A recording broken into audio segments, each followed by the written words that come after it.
Yo, what's going on, brother? How What's are you? going on, family? Yeah, you caught me at a good time. I just got back home. It's a great time, man. It's a great time. What's been happening with you? Man, it's been beautiful. Just being back here in Philadelphia um, with all my friends. I was just up in New York, um, and they have such beautiful nature out there. I was in Long Island, and I spent like the last 5 days with my friend. We were just like exploring the whole city pretty much. Mhm. And yeah, it's so beautiful how many synchronicities align. Um, the people I met from Costa Rica out here, and Yeah, just so many beautiful connections. And yeah, this community that we have is so unconditionally loving. absolutely, absolutely. So, David, you back from Costa Rica from your trip? You back in Philadelphia? Yes, I just got back like 2 weeks ago. Beautiful, man. Beautiful. What do you feel was like, a couple of the highlights or a couple of the lessons or any wisdom that you took from, being out there? Like something that you brought back to Philly. What'd you bring back to Philly with you? Hmm. It's a beautiful question. Give me a second. I know my hair is not like the best right now All good, because I was man. just running. You good, man. We come as we are. We come as we Yeah, are, right? It's all authentic. yeah, I was just running out in the rain.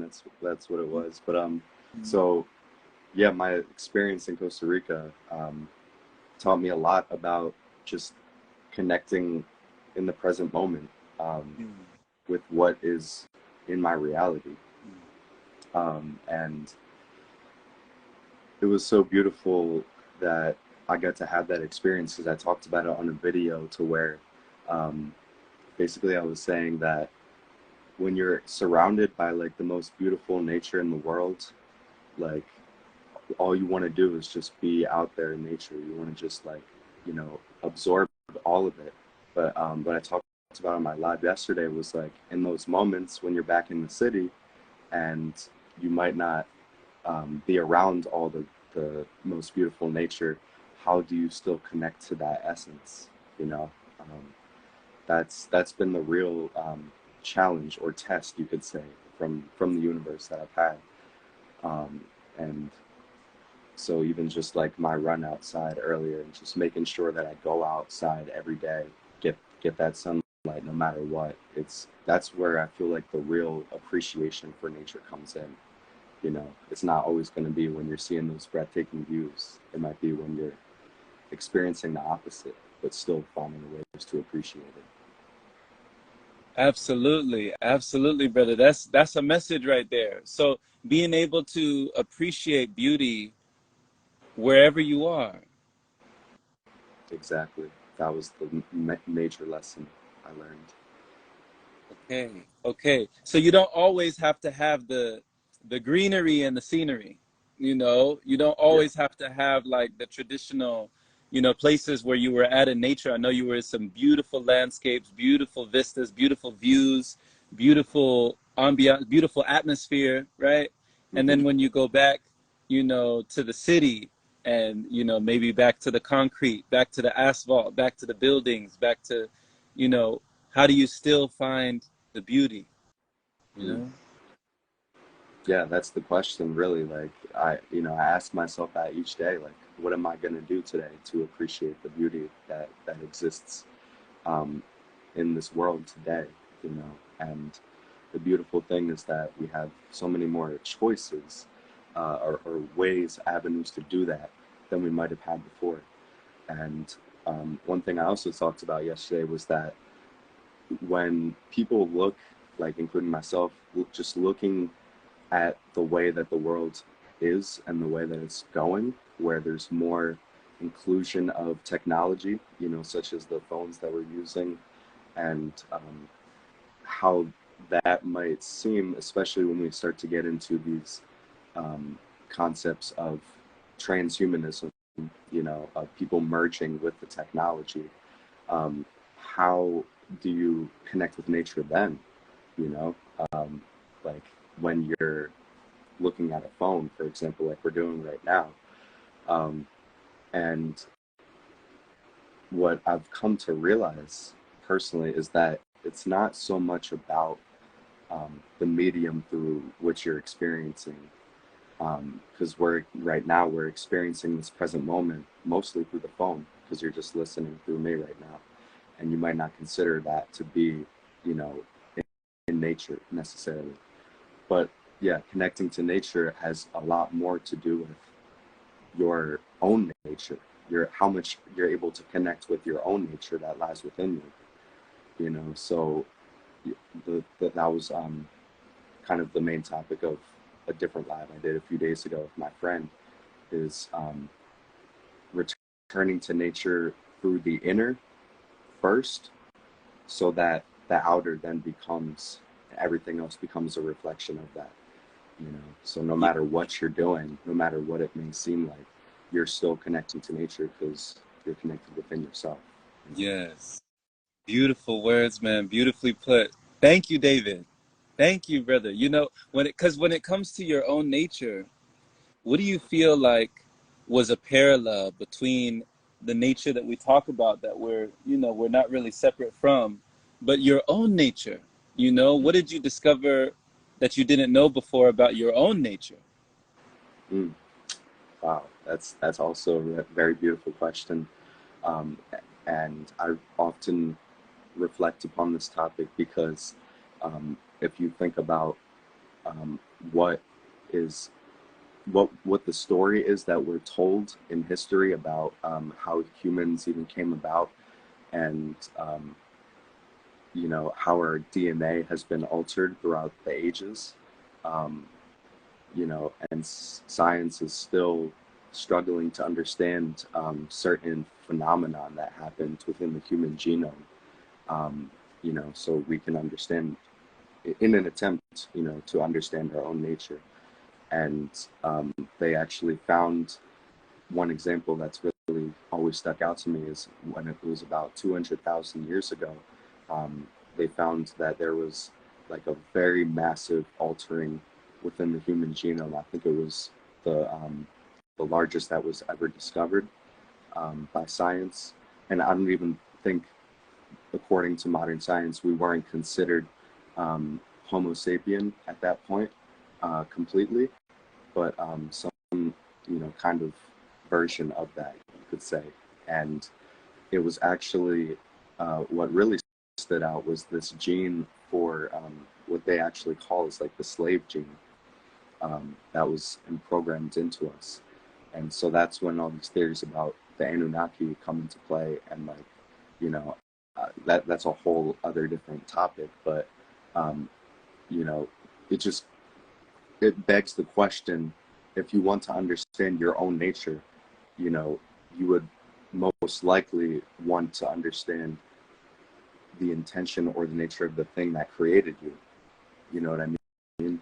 So that's what this is all about. It's when you're returning to your own nature, like connecting within yourself, you're also simultaneously connecting with the thing that created you.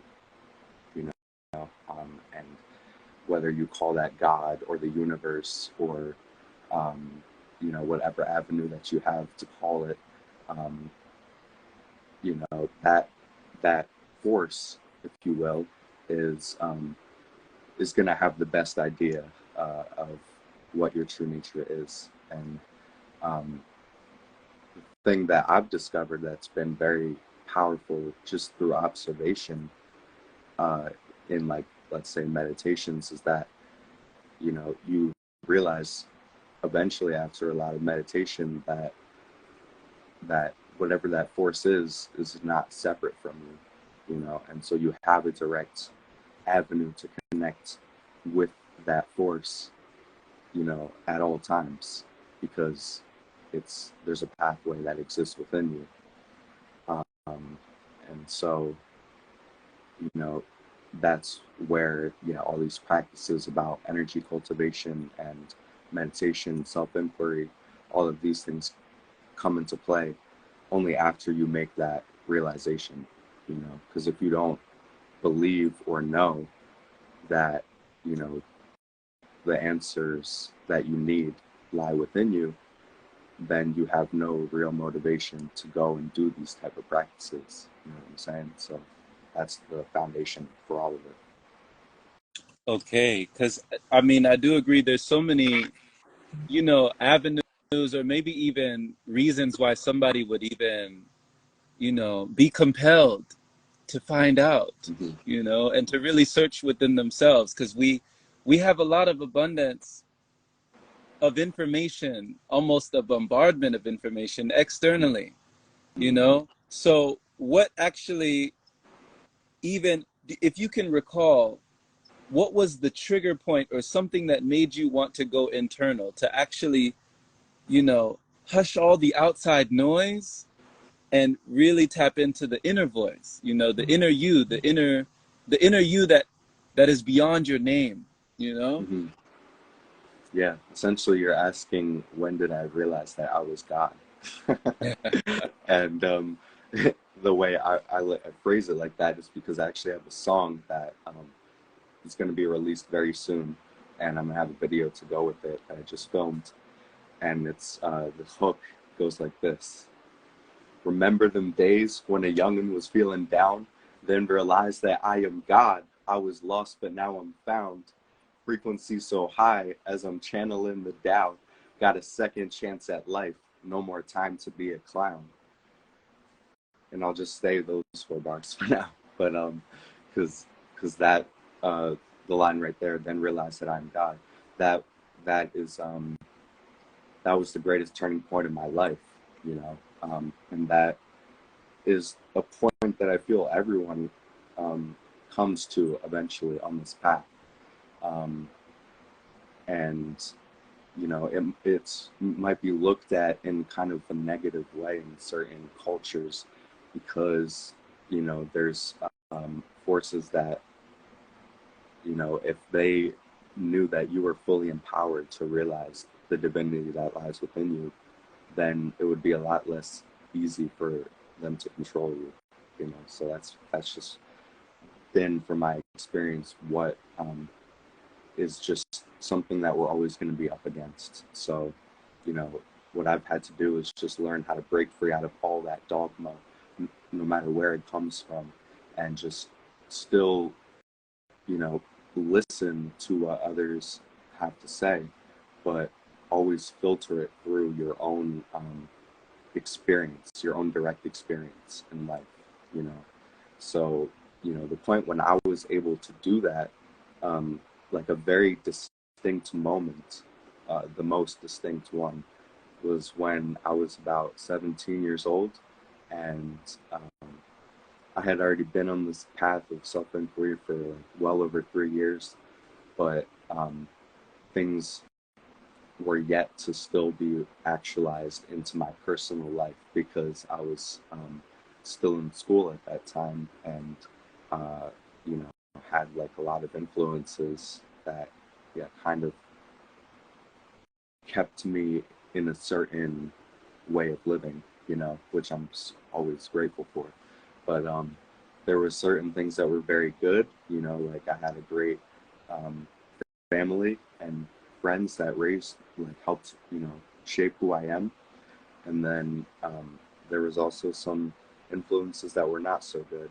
And, um, I had gone through some phases where I kind of would say that I let those not so good influences have the ability to influence my decisions. And so I ended up making some decisions that weren't very good that landed me in a juvenile detention center. And I I didn't do anything that was morally wrong, like I didn't think was, and I still don't think. And it's actually, I'll just say it, it's like with cannabis, just having a large amount of it. Um, and at that time, it was like a felony for the amount that I had. At this point in time in history, that wouldn't have been a felony. It would have been like a very small charge. But so I had to, sit inside that detention center knowing I was charged with a felony, and you know, contemplate that possibility of having to be in a scenario like that for the next 5 years. And, um, you know, even my own lawyer telling me that this was most likely going to be the case. So, you know, at that point, I really had no choice but to surrender to something greater than myself after I had gone through all the, you know, tears that I could have possibly shed. And I have another song called Guiding My Steps, and it goes, I know the Messiah is guiding my steps. I'm redesigned and redefined as I resurrect. I read the Torah, Quran, and Bible, still trying to reconnect. Till then, I'm a conquering lion and I'm finding my strength. And I'll just say within those lines, the part about I read the Torah, Quran, and Bible, that was all like the stuff I read when I was in that detention center. Mostly just the Bible, but you know, I had definitely spent some time with the other texts as well. And um, you know, that was kind of what got me really to start to just listen, you know, or just be open to the voice of God to come through in my life and kind of guide my steps and show me the way, you know, what to do. Because I didn't have any clue what to do at that point. And then I'll say the next 4 lines in that song. It says, I've wept until I have no tears left, faced so many demons that I no longer fear death. I'll be singing in heaven and have you as my guest. With each breath, invoke the highest timeline to manifest. And just the first line there, I wept until I had no tears left. That's what I did, you know, in that moment. After I had just faced, you know, everything about just all my decisions in life and how, you know, I had turned away from that inner knowing that was always within me, that, you know, we're born with. It's what you know, it's like our uh, unconditioned inner being, state of inner being, you know, that is just who we are at the most core fundamental level. And just realizing that I turned myself away from that for so long because of, you know, whatever I could make all these excuses about. It was this person and that thing that happened, but ultimately it was my decision. And um, you know, so then I had to face that, and like I said in the song, face death, like the death of my entire life, of what I thought, you know, my life was going to end up being like. Because if that, you know, whole scenario played out the way that I was being told it would, then my whole life as I knew it would have been dead. You know, I would have been born into a new one, and I was, obviously, but it was just a much more gracious one than I could have hoped for, because I then, um, you know, was quote unquote singing in heaven, you could say, which is, when I say that, it was me having an open line of communication with God, essentially, um, while I was in that cell.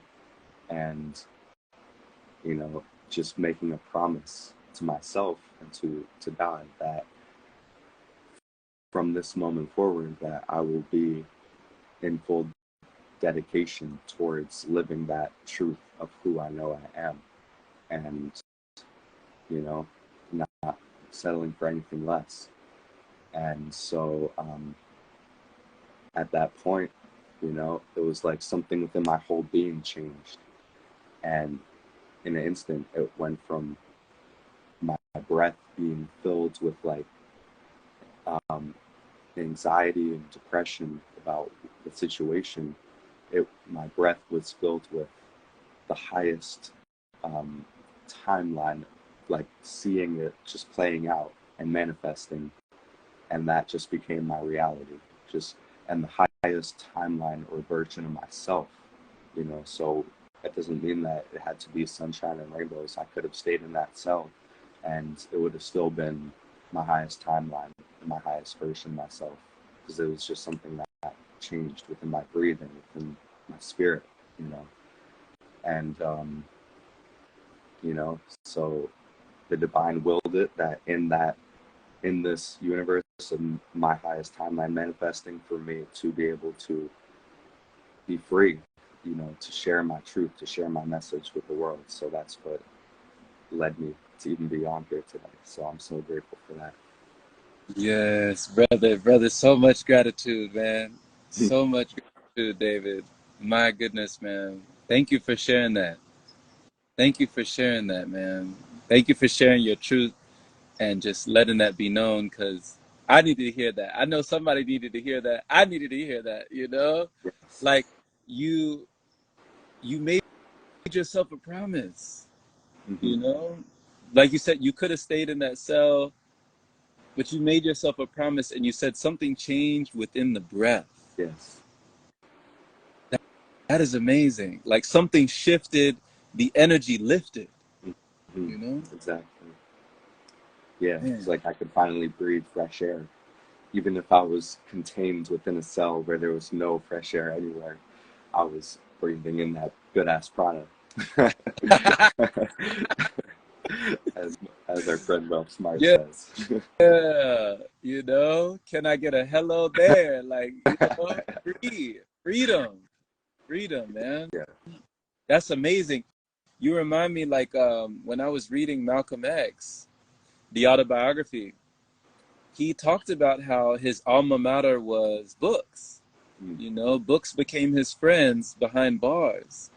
Like he was out on the street, I think in the streets of like Harlem, and they called him Detroit Red. Like he had nicknames on the street, and he had a different hairstyle, and he was out there just rolling with, you know, these folks, like you said, you know, the Mm. influences on his life that didn't really have it in the highest degree, you know, Mm-hmm. in the highest. And when he went to prison, when he went behind bars, books, you know, books Mm-hmm. became that salvation through that form of information, you know. So it's interesting that you happen upon the Quran, you happen upon the Bible, you happen upon different forms of scripture that were able to rewire, you know, and also inspire like your inner fire to get Mm-hmm. you out of that situation, to change you, but also for you to make a commitment to yourself. That's like a decision. That's what they say when they're talking about like, come what may, you know, Mm-hmm. come what may, it doesn't matter. You know, I'm gonna make this commitment. I'm gonna commit to myself. I'm gonna commit to the higher. I'm gonna commit to the force, like you said, the force, Mm-hmm. right? And for you to find something within you in a place where, I mean, I'm sure there's been so many people that they lose themselves, Yes. you know, completely lose themselves. For you to be able to turn that around, that's that's no small thing, you know. Mm-hmm. Yeah, absolutely. And yeah, it's shaped who I am in such a powerful way today. Like, just to realize that, like, for my whole life, I always knew, just to do the right thing. You know, in any situation, I was always taught that. Like the summer camp I went to, they only had like three rules. It was like always do your best, um, do the right thing, and be yourself. Like those were like pretty much the only like three rules of the whole camp. And you know that, yeah, just those experiences being raised that way, just like, um, kind of, I felt were what empowered me in that, you know, just the culmination of everything that I've experienced to have enough strength to choose, you know, um, to honor my divinity and to honor my highest version of myself, you know, and whatever words you want to call it. Um, and yeah, like so many things have tested me along the journey. It's like a never ending, challenge. Like once you pass, it's like a video game. Like once you pass one level, you know, you're on to the next level. And, you know, I guess in the video game, it comes to an end at some point. But then what do? Next? You just move on to another video game. So it never really ends, does it? Right, it's almost like it's almost like, David, like your reward for completing your last challenge is your next challenge. Yeah. Exactly. You know, Yes. like you climb the mountain, and now that you've finally climbed this mountain, I mean, you put one foot in front of the other and you make it to the top. Now you can see farther than you've ever seen before, Mm, right? You can see things that you didn't see before. You're at a different vantage point. You're at a different perspective. So you can see beyond the horizon. You can see the things in the distance. You're like, oh, I can see my house from here, right? mm, You know, mm, but then you look up and it's like, oh man, there's another mountain. mm. Yes. You know, Mm. there's another mountain. What are we gonna do now? You know, Right. it's like I reached the top of this mountain. There's another mountain. You know, do Mm, I go to the other mountain? Do I climb down? But each of us has that choice, and I feel like that's one of the beautiful things about existence. mhm. You know, to witness your own persistence. Yeah, Exactly. Yeah. And then really the ultimate kind of test, you could say. Like I like the way that it's taught in ancient Egyptian folklore with Anubis, the scale of Anubis. That basically, you know, once you transition out of the physical realm, out of the physical body, that your heart is weighed like a feather on the Anubis scale, and you know, based on how light your heart is, that determines where you go, you know, from there. So um, when they say light, you know, like your heart light as a feather, keep your heart light as a feather, that means to do the things that, you know, don't weigh so heavily on your conscience, like so that you can sleep at night and just have a clean conscience. You know, that's really all it means, you know, and like the same three rules that I had in summer camp are like three ways on how to do that. You know, always do your best, do the right thing, and be yourself. So as long as you stick by those rules, um, and like the other saying they always had was love, live, and learn. You know, just stick by those three rules and abide by those three principles, and you'll be straight. you'll be straight. You'll be straight. You know, Yeah. you already great, but you'll be straight. Bro, I love Yeah. That, this, you know, loving, living, and learning, you know, just keeping that inner yearning. I love this. You know yeah. what I'm saying? And this is the message that we need out here. Mm-hmm. You know? This is definitely the message. So thank you, David. Thank you for coming on here and bringing this today.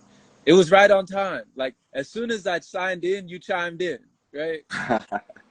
You Yeah. pressed the button Exactly. immediately, you know? Mm-hmm. So just thank you for answering that within yourself and just being an embodiment, you know, and allowing yourself to be in service, but allowing your life to be on purpose. You know, there's no. Absolutely, brother. This is definitely not an accident. Definitely not a coincidence. Yeah, Mm. Nothing is in this life. There's no such thing as coincidences. man, You know, this is all very, very divine. More ways than we can even begin to fathom. I agree. I agree. So much love, brother. Enjoy the rest of your evening, man, and just thank you once again for coming on and speaking with us today. Thank you too, man. Thank you for having me here. Appreciate you. Have a wonderful night. Right.